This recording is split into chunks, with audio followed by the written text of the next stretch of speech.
morning सनाफोर दिनै गोदान मोनसे भिडिअ बयखौबो गोसो गोरबोजों बरायगोना लाहरनाय थालायबाय नायलांदोलाय सनाफोर अननानै दिनैबो भिडिअखौ जोबजासिम ओंखारलायबाय अबाव थांनो ओंखारदों नायलांदोलाय देलायगासिनो दं आंना फिसाजोआ सासे ओंखारनानै थाहैखाबाय बाहेरायाव थ' नायलांदो सनाफोर दिनै भिडिअनि गेजेरजों मा देखायलांनो हायो देखायलांसैलाय आरोना न'नि फेमिलि ब्लगखौनो न'नि बिमा फिसा साथामनि ब्लगखौनो नायलांदोलाय अननानै सनाफोर एसे बाहेरायाव ओंखारलांनो नागिरदों थ' नायलांबाय थादो दे सनाफोर दा आं गिबियावनो बुंगोन आंनि चेनेलाव सोरबाफोर गोदान बांबा वेलकाम खालाम अननानै भिडिअसफोरखौ नायनो डाटा मोजां मोनदोंबा साबस्क्राइब खालामनानै ला बेल आइकनखौबो क्लिक खालाम जाहाथे आं गोदान भिडिअ आगारोबानो नोंथांमोननियाव नटिफिकेसन थांनाय बायदि थुनालांबाय थादो सनाफोर दिनै भिडिअनि गेजेरजों मा देखायलांनो हायो देखायलांसैलाय आरोना थ' ओंखारबाय जोङो थांसै फैदो थांसै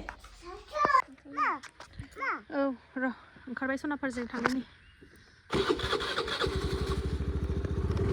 टाइमा दा 8टा जाबाय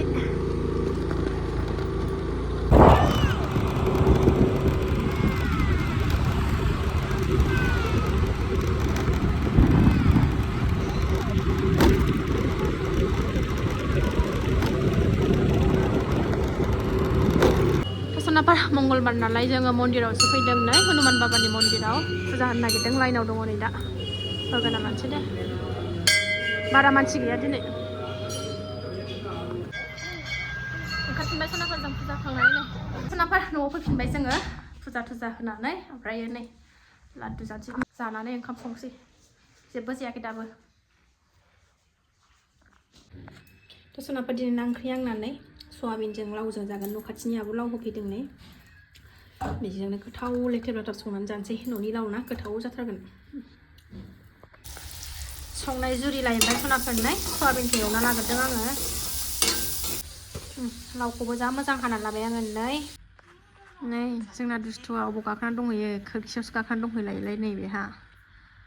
दुस्थ' हाय दुस्थ' हाय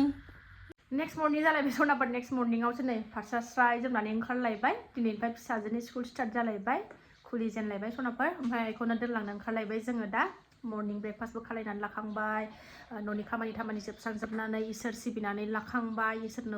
इसोरखौबो एसे गाबज्रिनानै लाखांबाय साखि बाखि होखांबाय ब्रेकफास्टबो खालायखांबाय टाइमा दा 7:10 जाबाय ओमफ्राय 7:55 नालाय एसेमब्लि ओमफ्राय थांनो ओंखारबाय जोङो थाब दिनै एसे टिउसनबो जों एसे थाब ओंखारबाय आरोना दिनै मानो होनबा दिनै अबे सेक्सनाव गोलैयो नागिरहैनांगौ नालाय बेखौबो ओंखायनो थाब ओंखारबाय सनाफोर जोङो मालाय जुथा गाननाय होथारदों नै बिब' बिनानाव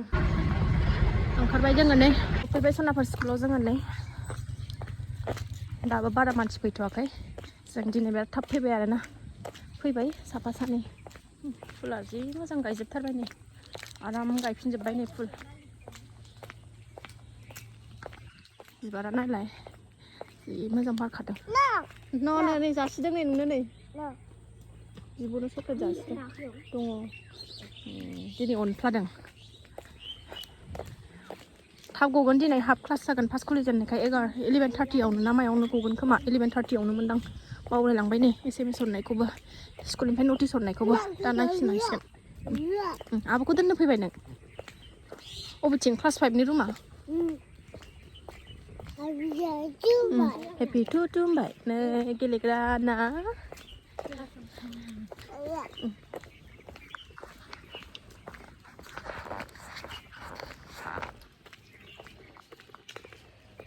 दे गाखोदो हेनरि आगैखौबो लाफाबानो जायोमोन ना उन्दुगासिनो सिखाराखै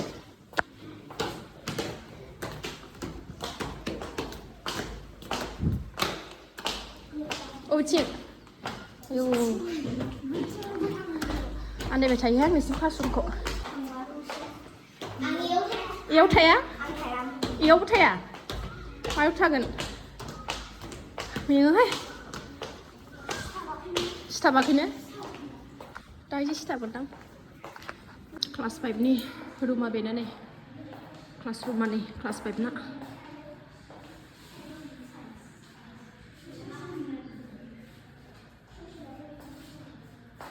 फिसाजोखौ दोननानै न'आव फैफिनबाय सनाफोर बोथोरानो नै दोमैलुथारहाय दिनै दावरावथार टमेट' फानदोंमोन नालाय स्कुल खाथियाव बेखौनो लाबोफाबाय आङो नै सनाफोर न'आव फैनानै नै फिसाजोखौबो थाब लायफिनखानांगौ नालाय ओंखायनो नै माबा मा होनोमोनलाय आलु ओमफ्रायो मा होनोमोनलाय बेखौ मैफ्राय बुट संबाय आङो बेखौनो लेथेब लाथाब फाजा थाङा लाब्रा थाङा जानोसै ओमफ्राय दे ओंखामबो जानखाबाय सोनाफोर संनानै लाफिनसै टाइमाबो 10थायानो जाबाय सोनाफोर बुंबाय सिथादो र' फाथो ओंखाम जानो सोनाफोर एसे जाना लागोनसै आंहा नै मैफ्राय ओंख्रिबाथाय जानो लुबैयो आलु मैफ्राय बुट मबाइला 11टा 10आवनो गगोन 10टा 40 जाबाय जानानै थांसै फिसाजोखौ लायनो गुदुंथार दासो मोन्दों नालाय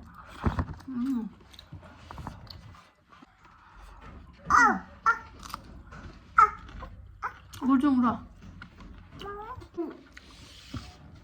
गावनो दौवैनो जागासिनो हामा हामा गुसु जा दसे जानोनो औ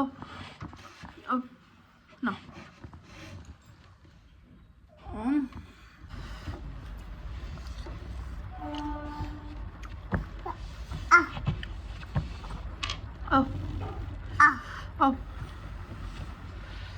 Lấy video này